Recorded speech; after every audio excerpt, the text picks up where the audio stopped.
Assalamualaikum warahmatullahi wabarakatuh. Pada pertemuan kali ini saya akan membahas tentang operasi pernyataan kondisi.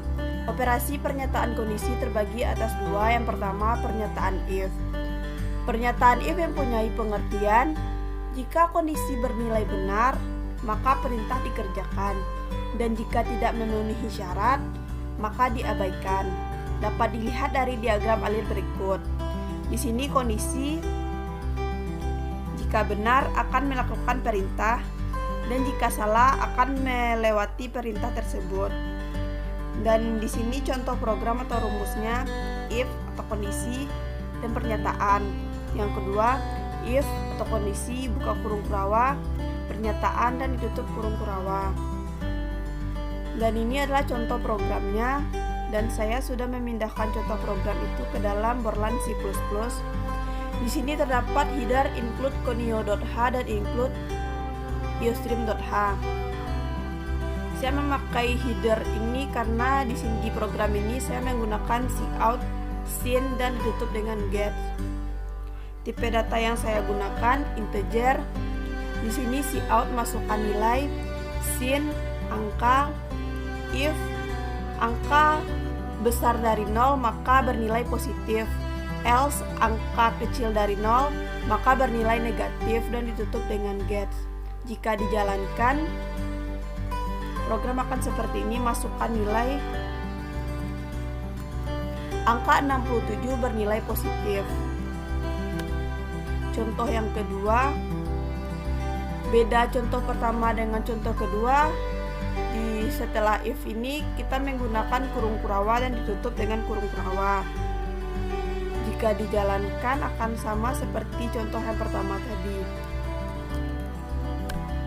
Angka min 98 bernilai negatif.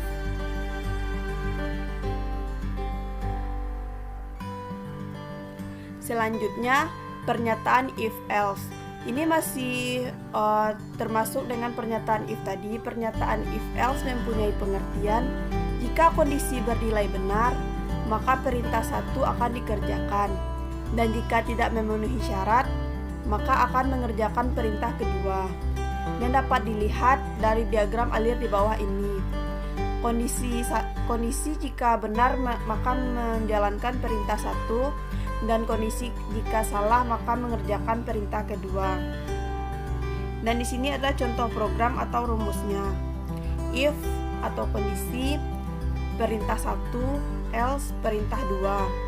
Contoh yang kedua, if atau kondisi buka kurung kurawa, perintah 1 dan ditutup kurung kurawa, else buka kurung kurawa, perintah 2 dan ditutup kurung kurawa.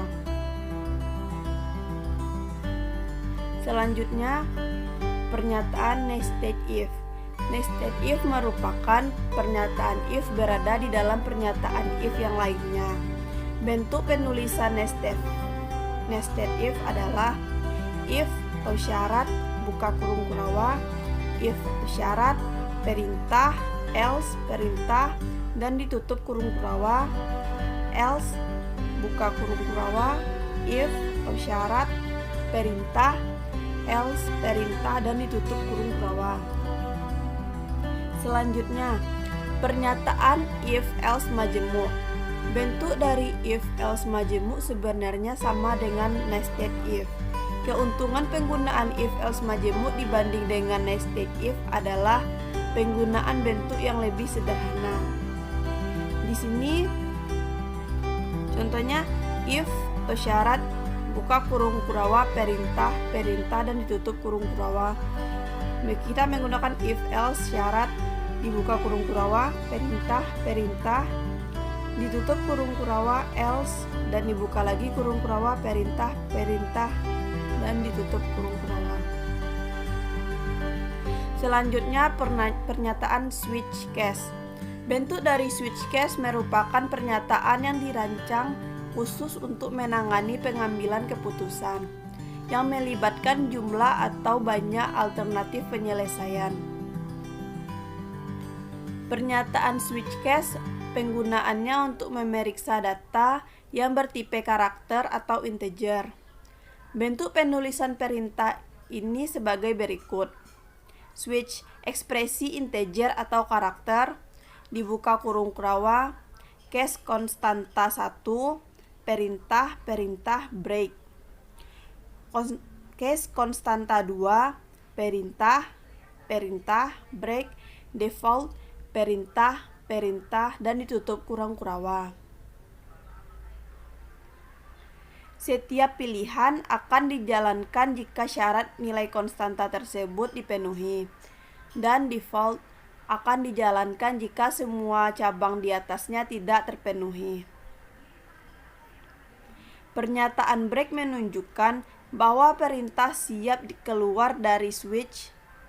Jika pernyataan ini tidak ada, maka program akan diteruskan ke pilihan-pilihan yang lainnya.